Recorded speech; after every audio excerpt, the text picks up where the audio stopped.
Hello YouTube, this is Asatsu 5 and today I am bringing to you the review of the Colombian River Knife and Tool Otanashi no Ken. For those of you who are wondering, that is a Japanese name. That name means the silent sword, which refers to the fact of, or refers to the strategy when two samurai are dueling, that those swords do not touch each other. And it's you'll find that Japanese martial arts is a lot about maneuvering, and this is especially true with those sword fighting techniques. And they'll maneuver around and cut someone down without banging swords together. That's just not their style. That's not how they do things. But this is the Otanashi no Ken, and this is a folding Tanto. Now, some of you may look at this and say, that is not a Tanto. It looks nothing like a Tanto. It has an upswept blade. It doesn't have the yakulte. Well, you're wrong. It does have a yakulte, but it's a different blade shape. It's a traditional Japanese Tanto, at least in a modern folding form of it. The blade shape is the Osaraku Zakuri style blade, made famous by Takeda Shingen. He's a 16th century Japanese warlord, and what did he do with it? He killed people with it, and that's what this knife is all about. It's what it's called a tactical folder, and the reason that this knife was designed was by request from some of our Special Forces buds who liked the folding Hisatsu line, and they liked the fixed blade Hisatsu, but they wanted a more slimline, compact, or thinner tactical knife that they can conceal on themselves. Well, this is James Williams' answer to that. By the way, James Williams is the guy who designed it. He is a martial artist, a military veteran, and he teaches Japanese edged weapon techniques and empty hand fighting as well. Let's get a look at the knife. I'll give you some of the stats. I'll give you my opinions. I'll show you the features of the blade, and I hope you enjoy it. Welcome to the Blade Show. Okay. First off, the overall length is 10.14 inches. It weighs 6.4 ounces, and the blade length is 4.52 inches. The blade steel is AUS6. Rock weld hardness is 58 to 59, and the grind is hollow, and it is, as you can obviously see, is tongue-tied, but as a plain edge. And this front presentation scale is G10, and then you got a stainless steel frame lock on the lock side. Now, a couple of features of this knife. It has obviously a frame lock, and it also has the lock system, which moves, I don't know if you can see it, but it moves a ball in between the frame and this round disc right here, and it prevents you from closing the blade. The company Colombian River Knife and Tool says this turns the blade into a virtual fixed blade. Well, I've seen knives with liner locks with the lock system, and I've seen them fail with some hardiest task. But to be fair, the blade was being pushed very, very hard. I have no problem with this lock, this frame lock. Something I do kind of wish, if they're gonna put the locks system on it, I wish they would put the auto locks on. A lot of people don't like that, but if I need to get my knife out in a hurry, I don't want to have to worry about, oh, did I turn the auto locks on or off? I want to get it out, get the job done and I can worry about closing it later at my own leisure after the situation has been dealt with. Like I said, a lot of people don't like the auto locks, but if I'm going to have the lock system, I want it auto. This is manual. A lot of people like the manual locks system because every time they open the blade, they don't want to go through the extra step of pulling down the auto locks and then closing the blade. But that doesn't bother me.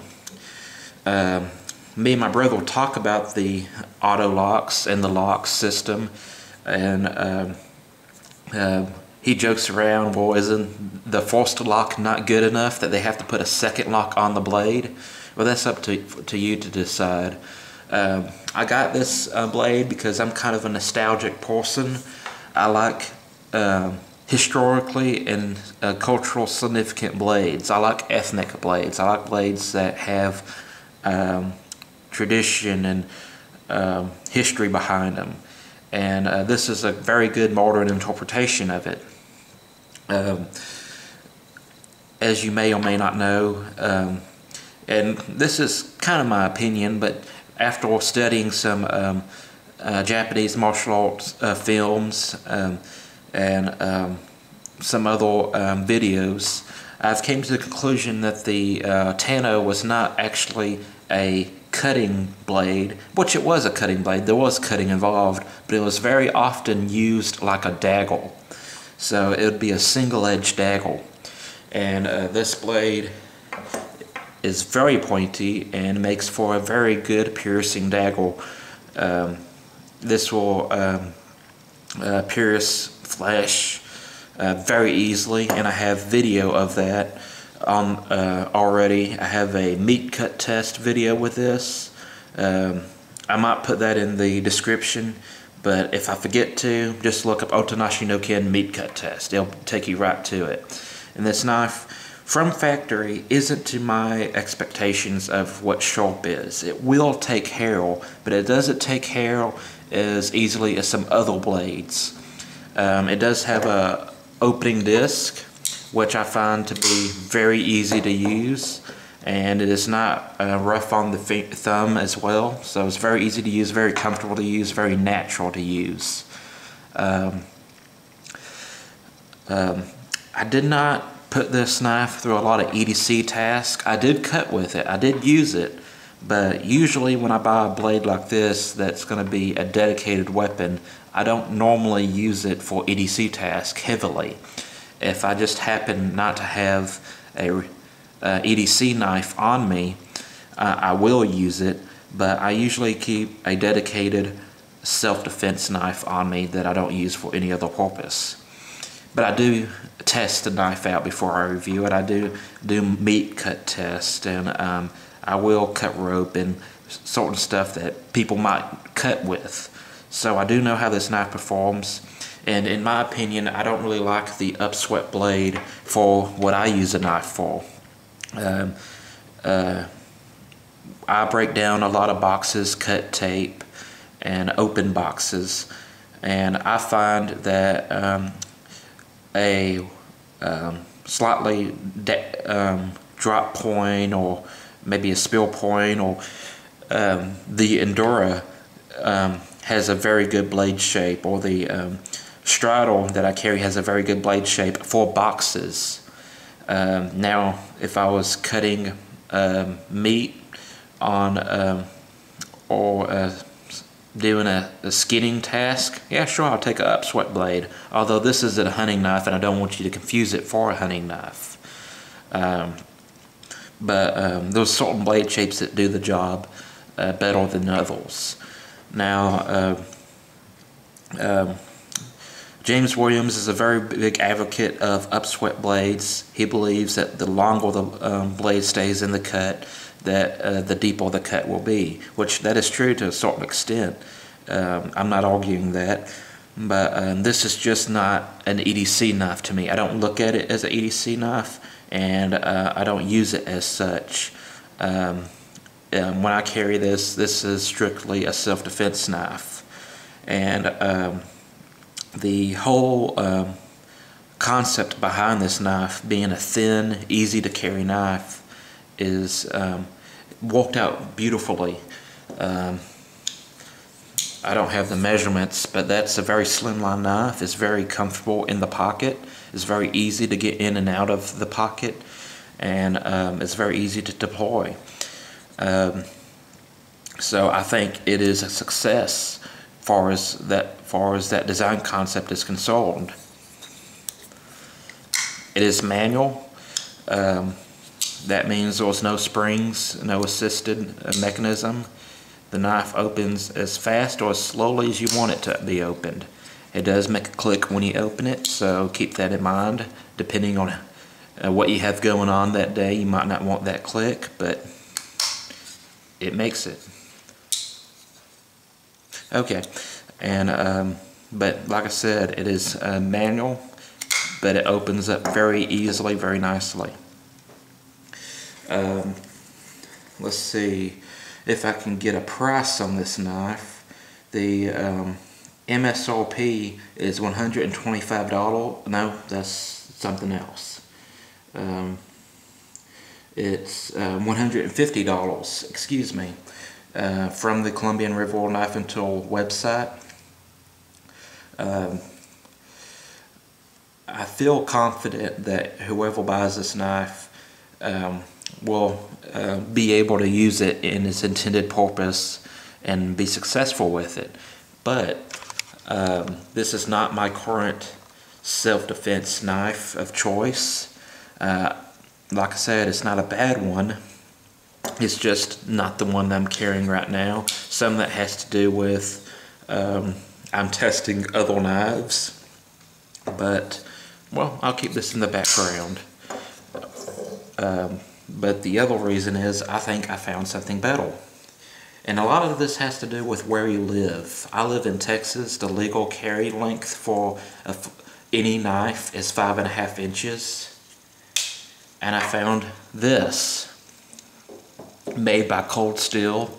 It is also a Tanto. And you'll notice people who are familiar with Tantos will see that there was a complete design change between these two Tantos. This is the Americanized Tanto, and this is the traditional Tanto. And when you get into looking at Japanese blades, there are many different blade shapes, and they all have their name. By the way, this is where the Yokote is at on this knife. This is the Yokote on the Americanized Tanto. But yeah, you can kind of see the double grind there. But this is what I'm carrying right now. It's just my own opinion that the triad lock is better. I get more length, more reach with this knife. When you look at the knives, I get a wider wound channel. For instance, if I bury this knife up to its choil, I'm getting a wound channel about that big. If I bury this knife up, well, even up to here, I'm getting a wound channel about that big. So, along with the triad lock, the wider wound channel, the reach, both the same blade steel. I feel this one the Cold Steel has a better blade geometry as far as slicing and snap cutting and cutting task in general. I think it has a thinner hollow grind, and it gets a whole lot sharper than this knife right here. Now, this isn't a review on the the Recon 1 Tanto. I'm just showing you two Tantos, two completely different design philosophies. This one's built like a tank. This one's built to be a little bit stealthier, but you get different advantages and disadvantages with both knives. This isn't legal to carry in a lot of places. This one still isn't legal to carry in a lot of places, but it's a lot more attainable to a bigger group of people. If you like traditional Japanese blades, then this one's going to be for you.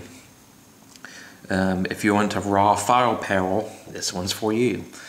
And as of right now, like I said, nothing against this blade right here. I feel safer with this one. And that's the simple story behind the two blades.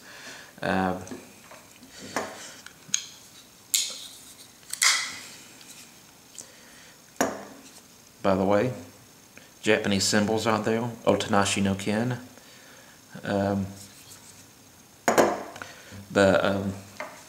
This is going to be more of a stabbing weapon. In my meat cut test, it cuts meat just fine, even with slashes. It'll cut meat. That's what knives do. But this one is much more of a slashing blade than it is a stabbing blade, although it does stab very well as well. And there was an argument among knife designers, which one is the Baedal blade shape. Now James Williams believes that this is the superior blade shape, and he believes it cuts and stabs better than this one. Obviously Lynn Thompson believes this is the Baedal blade. I've performed different tests, and I've seen different tests. I can tell you the one test that I performed, which I have a video of, is where I set both of these blades up and I drop a handkerchief on the blade and I measure the penetration. This one doesn't penetrate the handkerchief, but this one, the otanashi no ken, a weightless handkerchief, it'll pierce about that deep. So yes, this knife, the otanashi no ken, will pierce soft stuff with more ease than this one. Although if I wanted to stab through a car hood or anything for that matter, this one's going to have the more robust blade. Although James Williams has a video of him stabbing through plywood with this blade, and I really don't think the average user is going to notice that big of a difference when stabbing stuff with this blade or that blade. Hopefully you won't be stabbing anybody anytime soon, but needless to say, if you ever get attacked, each one will perform its job beautifully. And although this one might pierce easier, it's not going to take much effort for either one to get into its target. I hope you enjoyed the review. Hoping to have a review on this here pretty soon. That is the otanashi no ken from Colombian River Knife and Tool. I will say this, for those of you who enjoy smooth transitions from getting out of the pocket, opening the knife, closing the knife, putting it back in the pocket, which is something that I'm real big into, is that transition period. This knife, the otanashi no ken, is a lot smoother than the Cold Steel Recon 1 Tanto. But that's my last little tidbit of information, and I hope you enjoyed this review. I'm Asatsu5, and I'm out.